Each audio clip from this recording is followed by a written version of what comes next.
గంగా జలము తెచ్చి నీకు అభిషేకము చేతునంటే మరి గంగా జలమున సేప కప్పల ఎంగిలంటున్నావు శంభో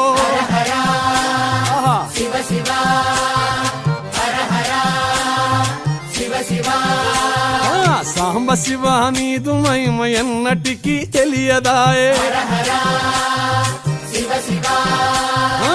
ఆవు పాలు తెచ్చి నీకు అర్పితము చేతునంటే